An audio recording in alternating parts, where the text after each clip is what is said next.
What if Anakin Skywalker left the Jedi Order with Ahsoka Tano? From the POV of Anakin, our story begins in the Jedi High Council chamber room, where Anakin stood in complete disbelief as he watched as Ahsoka refused to rejoin the Order. This shocked Anakin, as he finally now fully digested of the full extent of which Ahsoka had been feeling. While he knew without a shadow of a doubt that the Jedi Council was far from perfect, he just couldn't wrap his head around Ahsoka leaving. But before he could say anything in protest, she was gone. Looking over to Yoda and Obi-Wan, he was surprised to see that they had a look on their face as if they already knew what Anakin was going to do. And so Anakin would simply just nod at them and would say, "I wish this could have ended differently," as he left the room to catch Ahsoka. As he finally caught up with her, she was already on the steps of the Jedi Temple, about to leave. However, before she could take her next steps, Anakin called out to her saying that he was going with her. As she turned around, she just looked at him with a face of shock.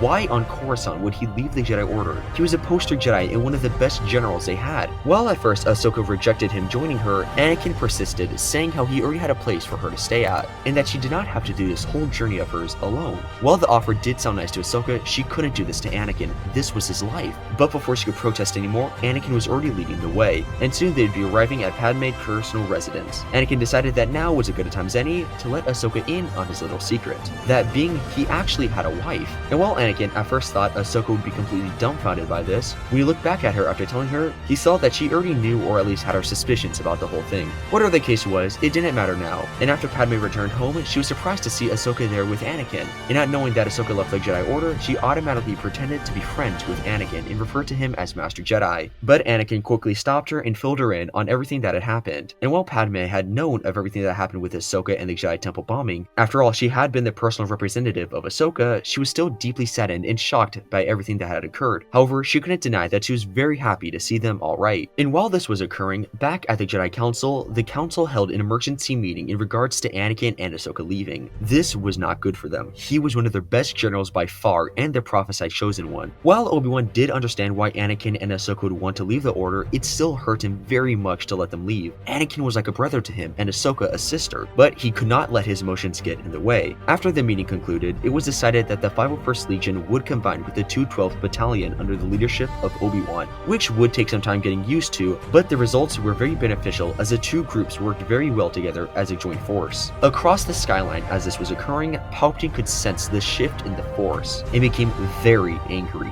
This was not part of the plan. While he needed Ahsoka to leave, he also needed Anakin to stay. And while this would profusely alter his plan, this wasn't nothing he was unprepared for. So to counter this, Palpatine would make the risky decision to jumpstart part of his grand plan, would order the CIS to launch some more offensive attacks to weaken the Republic. And while he was doing this, he also put his main objective into plan. As the night sky of Coruscant cascaded across the horizon, Anakin and Padme were well asleep when Anakin's head was suddenly filled with a horrible nightmare of Padme dying, although the cause to him was unclear. Quickly waking up from that horrific dream, Anakin looked around and saw that his wife was still very alive, but he couldn't shake the feeling of a darkness looming over him. While he tried not to let it affect him, that became increasingly difficult as the nightmares persisted over a few weeks. As the nightmares persisted, to the point of where Ahsoka and Padme noticed it, but no amount of prying could get to him. This came to the point of where Anakin felt as if he needed to tell someone about this. It was just eating him up on the inside. However, he felt like the only person who would understand him would be Palpatine. After all, he'd always been there for Anakin, even in the hardest of times. So Anakin would leave to go see Palpatine. Cut to Palpatine in his office, he could feel the young Skywalker approaching him.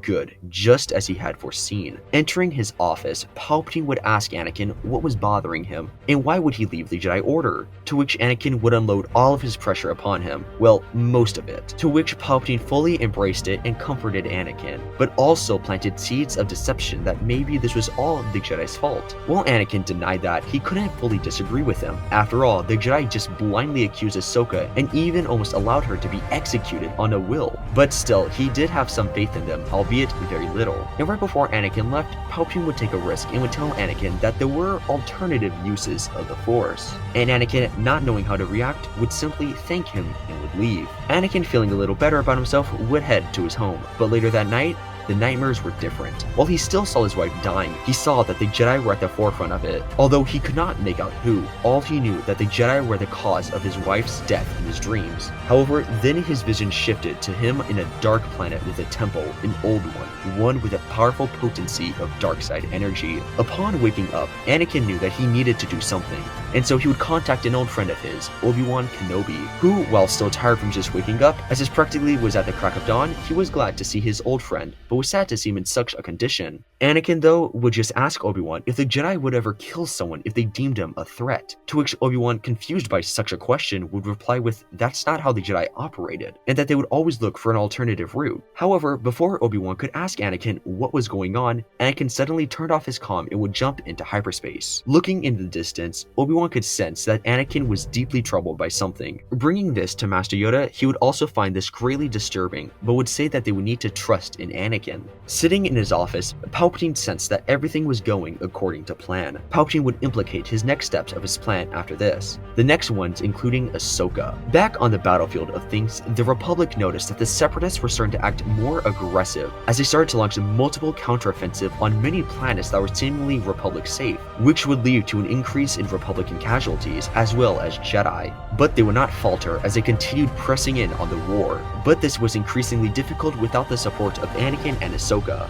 Cutting back to Anakin Skywalker, after being in hyperspace for a while, he felt as if he was approaching the place he needed to go. But before jumping out of hyperspace, he felt a great sadness within his wife and would realize that he was in some sort of trance and quickly would snap out of it, which upon breaking out of this trance, he would realize that he was starting to grow distant from his wife and from Ahsoka. Heading back to Coruscant, Anakin would reunite with his wife as he tried to explain everything that had been going on, and as he did this, Ahsoka would enter the room looking as if she had just returned from some sort of fight, but that didn't matter, as he had a very important question to ask her. At first, he reminded her of all that they'd been through, and through it all, she had always been there for him and Padme, and so he would ask her if she would like to be legally taken under their protection as a sort of adoption, and without even thinking about it, she automatically said yes. She had already viewed them as a sort of family in a way to her, as she had never actually had an official family that she knew of, so this was a dream come true for her. And after this, they would celebrate the night away. And for the first time in what seemed like months, Anakin had a night without nightmares. While this was occurring, Palpatine sensed all of this to the Force. This was not part of his plan. Something needed to be done. As long as Padme lived, Anakin would always be held back. Same thing with the Togruta, although he had already tried killing her with an assassin, but seeing how he hadn't heard from them yet,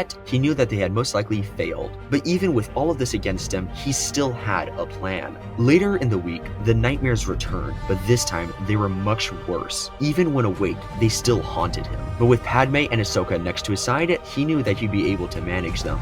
But that would be put to the test when Ahsoka was sent away on a mission, and Anakin was out fixing C-3PO, and while he was out, he suddenly felt a great pain in his head as a Force vision came to him, one of suffering and death. Although this time, it wasn't just in his head, it was a feeling throughout the Force, as he sensed something terrible was happening within the Chancellor's office. And that's when Anakin realized a meeting was being held there, a meeting that Padme was attending. Fearing that his nightmares might finally be coming to fruition, Anakin raced across the crowded skyline as he flew dangerously across the lanes, and then he suddenly felt a surge of death, as if someone who was very close to him was violently killed. Quickly landing in front of the Senate building, Anakin raced through the corridors, his heart pounding as he approached Palpatine's office. As Anakin busted through the doors, he was greeted with a scene that was a nightmare. Bodies of guards and senators laid sprawled across the floors, their lifeless forms bearing unmistakable marks of a lightsaber. Anakin's thoughts immediately leapt to Count Dooku, but his blood ran cold when he saw who was standing over the mutilated body of Palpatine, Mace Windu. Mace Windu, his face grim with resolve, and his lightsaber poised for a killing blow. "The oppression of the Sith will never return," Mace declared, his voice as sharp as his blade. "Your rule is at an end."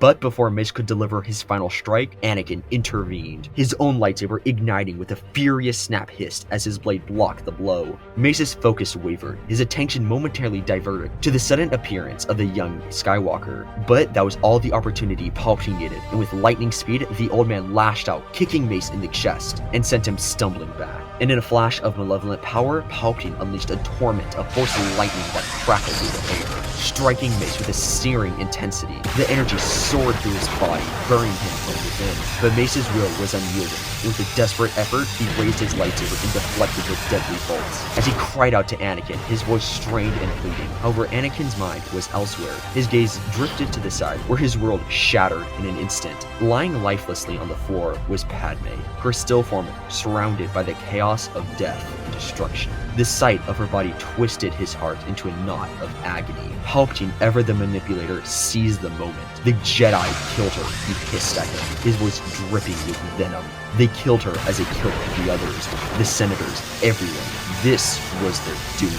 Anakin's vision blurred with an intensity of emotions, rage, anger, grief. In a heartbeat, he turned, his blade a blur as he drove it through Mace Windu's chest. The Jedi Master gasped, but no words could escape his lips before the light of his eyes faded. Mace crumbled to the ground, lifeless. Staggering, Anakin made his way to Padme's side, collapsing by her, his heart breaking as he held her in his arms. The reality of what he had done crashed down on him like a wave, but there was no turning back. Slowly, Palpatine rose to his feet, his expression one of calculated satisfaction. This, Palpatine said with his voice a dark whisper, was all part of the Jedi's grand scheme. They have betrayed you, Anakin. They have betrayed all of us. But you have a chance for revenge, for justice. Rising to his feet, Palpatine ordered Anakin to follow him. But before leaving, he ordered Mas Almeida to cover up the whole thing and not let anyone know what had truly happened there. As Anakin and Palpatine boarded his ship,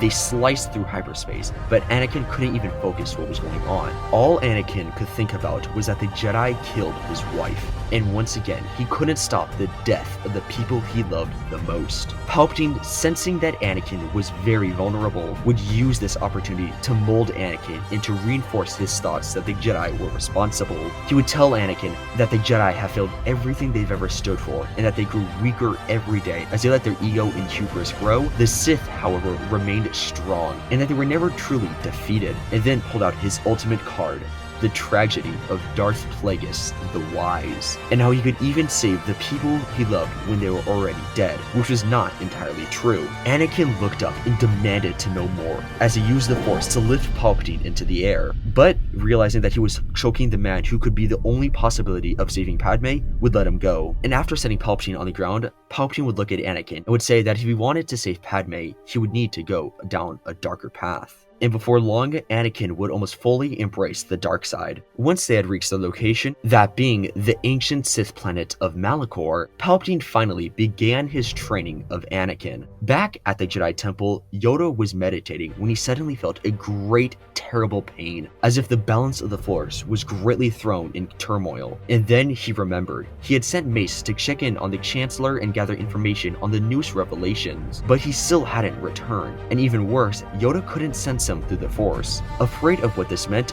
Yoda would contact Obi-Wan and an old friend, Ahsoka, to help him on this case. And while Ahsoka wasn't a Jedi, he had a feeling that she would be able to help. Back on Malachor, Palpatine used the same methods he used on Darth Maul all those years ago, making Anakin breathe in the ashes of dead Jedi and Sith, furthering him to the dark side. And then began Anakin's next challenge, Palpatine himself. While Anakin at first thought they would be learning lightsaber fighting, he was instead forced to learn dark side abilities, such as Dune Mok and Force Lightning, both of which Palpatine employed on Anakin relentlessly, nearly killing him on several occasions. However, on the rare occasions that they would do lightsaber training, Palpatine wouldn't hold back, as he would continuously prove his superiority over Anakin at any chance he could get.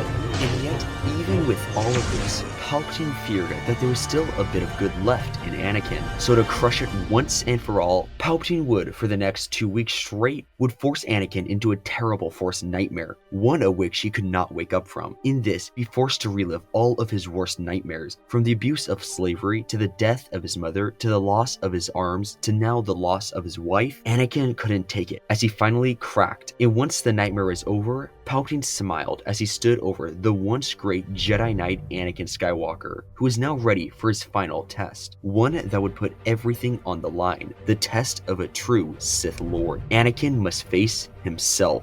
As Anakin slipped into a deep meditative-like trance, his mind was violently thrust into a nightmare's vision. The familiar halls of the Jedi Temple materialized before him, only now they were engulfed in flames, and blood soaked the floors, the air thick with the rancid stench of burning flesh. Dead Jedi lay strewn across the floors like broken dolls, their lifeless eyes reflecting the horrors that had unfolded. And then he sought a spectacle from his past, the former Anakin Skywalker, valiantly defending his fellow Jedi from a monstrous mechanical beast, one with a dark resolve. The current Anakin strode forward without a hint of fear in his presence, his eyes locked onto the scene. With a mere thought, he seized control, force lifting the combatants into the air. The beast vanished into nothingness, followed swiftly by the other Jedi, leaving only the two Anakins, past and present, facing off against each other with a deadly silence. Without hesitation, Anakin launched himself at his former self, unleashing a torrent of force lightning that crackled through the air, followed by relentless onslaughts of lightsaber strikes. Each blow was fiercer, more savage than the last, driving his weaker self back, exposing the pathetic remnant of who he used to be. This revelation fueled his fury, how weak he had been, how blind. His anger boiled over as he reached out with the force and crushed his former self's throat. But not yet satisfied, he pulled him closer into a grueling, inevitable grip, and with a single decisive motion, Anakin's blade flashed through the air, severing the head of his past, and thus severing the final tie to the man that he once was. As the vision dissolved, only darkness remained, and with it, the rebirth of a true Sith Lord. Shooting awake, Yoda felt a great disturbance in the Force as he felt Anakin in such pain and suffering. It hurt Yoda beyond belief, but with Anakin out of contact, there was little he could do but wait. As Anakin slowly awakened from his vision, he immediately saw Palpatine standing over him with a horrifying grin. However, before Anakin could even say a word, Palpatine cut him off and proclaimed the once great Anakin Skywalker had finally proven himself to the dark side. Searching through the Force, Palpatine opened his eyes and said, "Henceforth, you shall be known as Darth Vader." Rising from where he was, he thanked his master and made his way to the ship, and only then realized that he was holding his lightsaber in his hand the whole time, and when he ignited it, he realized that he'd finally bled his lightsaber, as it donned a crimson glow. As he made his way to his ship, Palpatine warned him that their fight was truly about to start, but before they left their planet, Palpatine would give Anakin a gift to help. Making their way towards Coruscant, it was decided that Palpatine would activate Order 66 and would call for a full invasion of Coruscant, and for that the clones and CAS to purge any other known Jedi location. And it was then decided that Palpatine would take on Yoda and some of the council members, and Anakin would take on the rest of the temple and would kill every Jedi there. None shall live, not even the younglings. Feeling a great darkness ascend across the galaxy, Yoda was contacted by Obi-Wan and Ahsoka, who claimed to have found out what happened to the senators and Mace Windu. But before they could continue, hundreds of Separatist warships entered the atmosphere, followed swiftly by hundreds of Republican Venators who began attacking them. But sensing that something was off, Yoda reacted in a split second as he raised the temple defenses. And while he reacted quick enough to stop all of the temple from being destroyed, he unfortunately was not fast enough to save it all. As in almost a split second, absolute hellfire rained down from the skies, destroying everything near and inside of the temple that wasn't protected. But Yoda, using his power, would suspend much of the orb of bombardment using the Force, and would send it right back at the Separatists and the Republic. Wasting no time, Yoda would gather all remaining Jedi and order them to evacuate the temple or to help fight off the attackers. Luckily, right as this was happening, Ahsoka and Obi-Wan would jump out of hyperspace and would manage to meet up with Master Yoda and devise a plan. Slowly descending from the skies, Palpatine told Anakin that with the Jedi weakened, it was a perfect time for their extermination. As they landed, he told Vader that he is to work with General Grievous when killing the Jedi. As Palpatine turned to leave, Vader stopped him and asked him what he was going to do. Not turning back, Palpatine simply replied with, "Something I have long waited for." Walking up the temple steps, Vader could see all the destruction around the temple, and it fueled him as he wasted no time and ran into the temple. Cut to Palpatine as he finally arrived to the Senate chambers. Looking around in his office, he would sit down and would wait for his little green friend to arrive. Thankfully, it didn't take long, as only mere moments later, Yoda walked in. Looking down at the old green frog, Palpatine spoke with malice. you're too late to save your dear Republic in Jedi Order. They all shall fall under my hand, and the Sith will once again return." But before he could continue his sentence, Yoda force pushed him and simply replied, "Not if anything to say about it, I have," as he lunged toward the Dark Lord and entered a duel of the fates. Back in the Jedi Temple, Anakin quickly found General Grievous as he already cut down several Jedi Masters. After finishing off the last of the Jedi, Grievous turned around and began to greet Vader. But before he could even mutter a single word, Vader lifted him up into the air and crushed him to a pulp in a split second, ending the cyborg's life without a second thought. Looking down at the heap of junk, Anakin left it and continued on. As he made his way through the temple with his new suit Palpatine gave him and his newly bled kyber crystal, Vader ruthlessly cut down any and all Jedi who stood before him. None even held a match to his power. He proved as much when he killed a Jedi Master Sindralig in only 3 lightsaber strikes, followed swiftly by killing all the remaining council members inside of the temple. Plo Koon, Ki-Adi-Mundi, Depa Billaba, it didn't matter. They were all killed under Darth Vader's power. His speed was unmatched even for a Jedi, and his enhanced strength from the suit made him an impossible target. While many of the weaker Jedi had already been evacuated, that didn't mean that their fate was any better. Most of them were simply shot down the moment they were seen. However, thanks to the heroics of Ahsoka and Obi-Wan, they managed to save many of the hidden Jedi.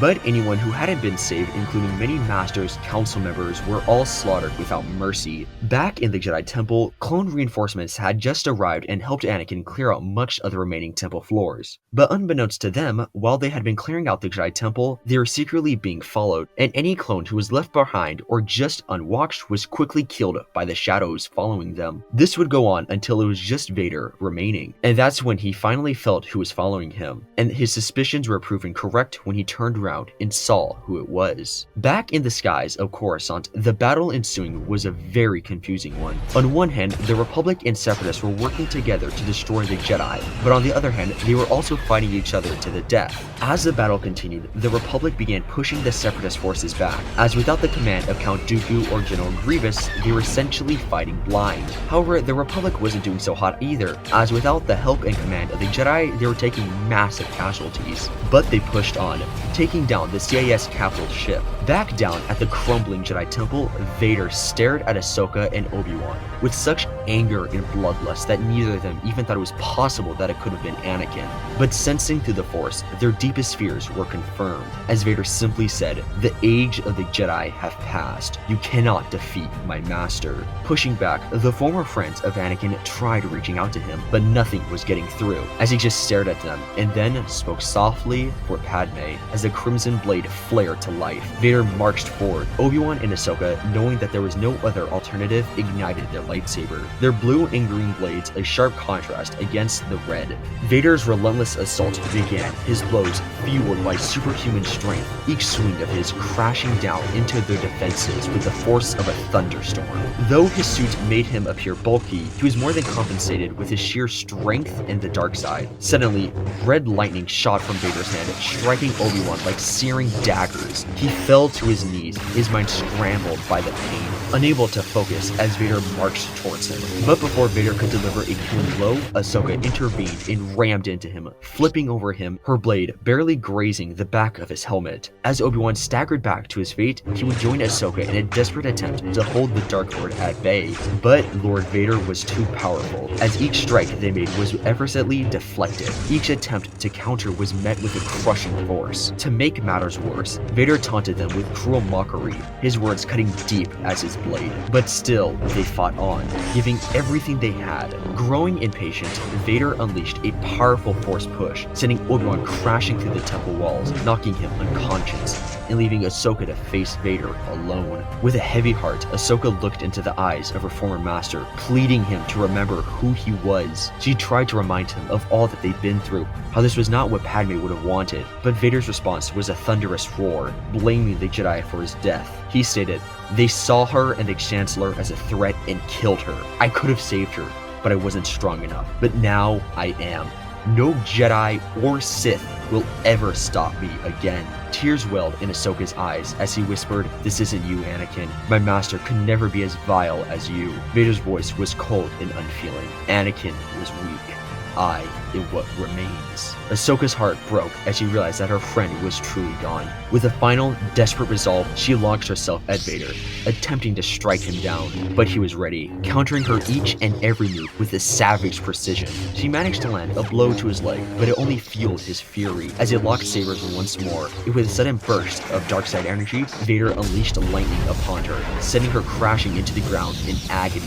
Obi-Wan, regaining consciousness, saw Ahsoka's broken form, Vader towering over her, lightning still pouring from his fingertips. With a cry of defiance, Obi-Wan lifted Vader into the air and slammed him into the wall with the Force, then left at him for one last desperate battle. They clashed like titans, Obi-Wan using every ounce of his strength to keep up with Vader's brutal assault. And there was somewhere deep inside of Vader that did not want to do this, but that fragment of Anakin was buried beneath so much torment and rage. In the chaos of their duel, Obi-Wan saw an opportunity and slashed across Vader's chest. Unfortunately though, the strike of Obi-Wan's was very sloppy, giving Darth Vader the opportunity to flip Obi-Wan over and use his momentum against him. And in one swift moment, Vader ripped the lightsaber from Obi-Wan's grasp and drove it into his gut. Ahsoka screamed in horror as Obi-Wan fell, another Jedi lost to the darkness. Her grief turned to fury, and with a primal scream, she attacked Vader with all of her might. Her strikes were relentless, forcing him back as she delved deeper into the dark side, as she tore through his defenses. But as she prepared to deliver the final killing blow, she stopped and realized this wasn't what she was meant to do. And Vader seized the opportunity and struck her with a devastating punch to her liver, then kicked her in the face. Dizzy and disoriented, Ahsoka tried to rise again, but stopped as she felt a burning pain in her back, as she looked down and saw Vader's blade piercing her. As she fell, a sudden clarity washed over Vader. Anakin resurfaced, as he looked down and saw that he once again failed to protect those who he loved. Horrified by what he had done, he threw his lightsaber aside and cradled Ahsoka in his arms, realizing that in his quest to save those who he loved, he had once again failed. This time, there was no one to blame but himself. Weeping in sorrow for everything that he had done, he looked over and saw a quick burst of green and red lights flashing from outside. Realizing that it was all Palpatine's plan, it was the only plan that he had ever had. Anakin finally came to the conclusion that Palpatine never wanted to help Anakin, he only wanted to help himself. Anakin was now filled with rage, but this time he knew just what he had to do. As Palpatine stood triumphantly over the defeated Grandmaster, he looked over and saw his apprentice walk over. How poetic. The former chosen one would be the perfect person to kill the last Jedi Master. But before he could even say a word, Anakin shot a blast of white Force lightning at Palpatine, then grabbed him by the throat, looking into the eyes of the devil that had caused all of his pain and suffering, and crushed the throat of Sidious, ending the Sith Lord's life. Chucking the Sith Lord's body aside, Anakin would look over to Yoda, and he would realize that he was still alive. However, Anakin just couldn't bring himself to confront Yoda, so instead he would make his way to the top of the destroyed Jedi Temple and would use the Force to crush the remaining Separatist ships and would use Palpatine's comm leak to revoke Order 66. After this, he leapt into a shuttle and jumped into the core of the galaxy, where he would spend the rest of his days in solitude, but in self-healing on the planet of Tython. And there he would finally learn how to forgive himself, but would never be heard from again. What he did to save the Jedi and stop the Clone Wars would spread across the galaxy, as when he managed to crush the remaining Separatist warships, he managed to crush much of the remaining Separatist forces across the galaxy, and this would spread across the galaxy as became a hero to all. And this would mostly be thanks to Yoda, who would see Anakin using his power to break free from the dark side, and see him righting all of his wrongs. But the horrors that had happened within inside of the temple would haunt the survivors of the Jedi Purge, which numbered at around a few thousand. But they would eventually learn to forgive Anakin and what he had done. While the Jedi were eventually able to rebuild their order, they would never fully re-enter the Republic, seeing how that was the main cause of all their problems, and instead would stay in the Outer Rim, providing help where they were truly needed. And in the Outer Rim, the renegade Sith Lord Darth Maul would eventually die due to sabotage under his Mandalorians, and Mandalore would once again fall under the control of Bo-Katan Kryze. And that is what if Anakin Skywalker left the Jedi Order with Ahsoka from Anakin's POV. Thank you all so much for watching today's video, and a very special thank you to Star Wars Idiot for reaching out to me for a collab, which brings me something very important to say. This entire video is only half of the story. There is so much more that happened with Ahsoka, Obi-Wan, and Count Dooku that I did not cover. And so if you want to hear the full story of what happened and also check out an awesome YouTube channel while at it, make sure to click the link in the pinned comment. So once again, thank you all so much for watching today's video, and comment down below what you'd like to see in the next What If on. And also while you're down there, please make sure to like and subscribe, as it would help the channel out a ton. And with that, my fellow Star Wars nerds, may the Force be with you.